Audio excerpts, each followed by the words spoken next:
सुदर्शन लंबे समय से यही कह रहा है कि हिंदुओं जागो, वरना ये जिहादी दीमकें इस पवित्र धरा को नर्क बना डालेगी।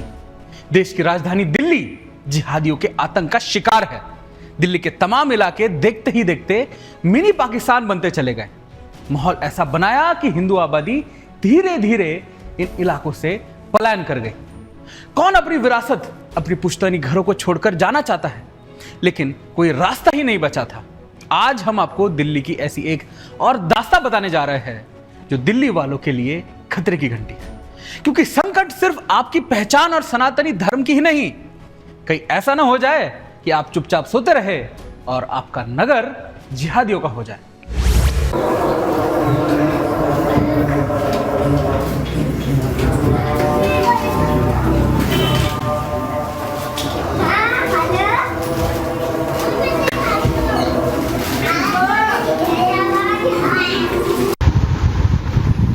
आईडी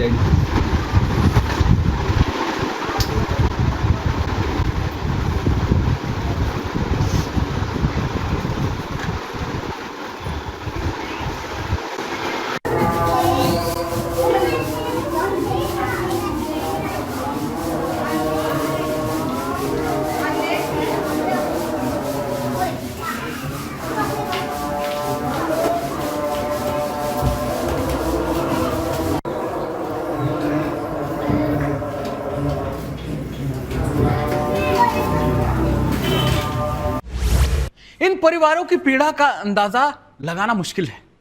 अपने ही देश में अपने लोगों के बीच ये असुरक्षा का भाव दुर्भाग्यपूर्ण है। परिवार टूट चुका है, सब्र खो चुका है। हमारी संवाददाता दिव्या शर्मा जब परिवार से बात करने पहुंची तो आंखों से आंसू बह रहे थे, क्योंकि सरकार और सिस्टम की नाकामी परिवार देख चुका है। लेकिन सुदर्शन अपनी जिम्मेदारी समझता है। परिवार के लोगों का क्या कहना है, आइए पूरा मामला समझते हैं। देश की राजधानी किस तरीके से हिंदू विहीन होती जा रही है, उसका आज एक बड़ा उदाहरण हम आपको दिखाने वाले हैं। ये इलाका है डावड़ी थाना क्षेत्र का बिंदापुर जेजे कॉलोनी का, जहां एक घटना दिवाली वाले दिन यानी 31 अक्टूबर की रात को करीब 9 बजे घटती है, जब एक हिंदू परिवार अपने ही घर के बाहर दिवाली मना रहा होता है। तो किस तरीके से पूरा का पूरा जो मोहल्ला है, जो कि इस वक्त मुस्लिम मोहल्ला बन चुका है, तमाम मुस्लिम परिवार अचानक से हिंदू परिवार पर हमला कर देते हैं, दिवाली मनाने से आपत्ति जताते हैं, पटाखे फोड़ने पर पाबंदी लगाने को कहते हैं, विरोध करते हैं और घर के बाहर पूरे परिवार को बड़ी बेरहमी से पीटते हैं। जिसके बाद उस दिन से लेकर अब तक कोई कार्रवाई पुलिस की तरफ से नहीं की गई है। 31 अक्टूबर की रात को क्या कुछ होता है? 31 अक्टूबर की रात को हम पूजा करके नीचे उतरे पटाखा घालने के लिए।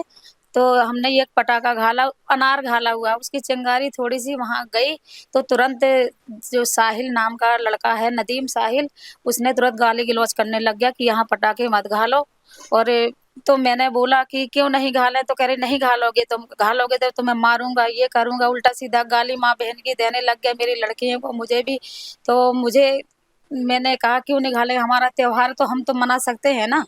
तो कह रहे मना के दिखाओ, घाल के दिखाओ। तो एक पटाखा जैसे ही हमने घाला, जैसे ही इनने बहाना एक लड़ाई का ढूंढा और एकदम मुझे मारने के लिए दौड़ पड़ा। तो मेरे दामाद को पहले मारा एक थप्पड़, इसके बाद हमने बचाने की कोशिश करी तो मुझे भी, मेरी तीनों लड़कियों को भी मारा, तीनों लड़कियों को मारा और इसकी चुन्नी गले से खींची, प्राइवेट पार्ट पे हाथ भी लगाया, 2 थप्पड़ मारे, बाल खींचे। तीनों लड़कियों को मुझे इतना मारा कि गिरा गिरा के मारा। कम से कम 10-15 लड़के थे और किसी ने भी नहीं बचाया। क्या हुआ था? आप तो सबसे बड़ी हैं दोनों बहनों में। मैं अपनी मम्मी और अपने हस्बैंड को, बहनों को बचाने जा रही थी। उसमें एक लड़का है, उसमें उसका नाम है सानू। मैंने अपने हस्बैंड को बचाने की बहुत कोशिश करी। उसने मेरे बाल पकड़े, चुन्नी फेंक के दूर कर दी, मैंने चांटे मारे हैं और प्राइवेट पे हाथ मारा, मेरे कपड़े ऐसे कर दिए, बहुत बुरी तरह मारे, मेरे हस्बैंड को भी मारा, मेरी मम्मी को भी मारा, बहुत गंदी गंदी गालियां दे रहे थे। वो ये कि हम कैसे बाहर निकलेंगे, तो जा नहीं पा रहा। मेरी लड़की जाएंगी नहीं तो हम क्या करेंगे, हमारा आदमी विकलांग पड़ा तो हम क्या खाएंगे, क्या कमाएंगे, आप बताओ कैसे निकलेंगे हम। हमारी लड़कियों को दहशत बैठी, दहशत के मारे वो उसी दिन से बुखार में पड़ी हुई है, कहीं निकलती भी नहीं है। शाम होते ही कह रही मम्मी हम कहीं जा भी नहीं सकते, अब कैसे क्या करें। हम तो सोच रहे हैं कि क्या करें, यहाँ से मकान बेच दे, कैसे रह पाएंगे हम। हम सोच रहे हैं यहाँ से मकान निकाल दें। जब हमारा साथ भी कोई नहीं है, हम अकेले हैं, तो क्या करेंगे? रह के हम मकान बेच के ही डर के मारे भागेंगे। हिंदू परिवार जाए तो जाए कहाँ? आखिरकार कब इनको न्याय मिलेगा?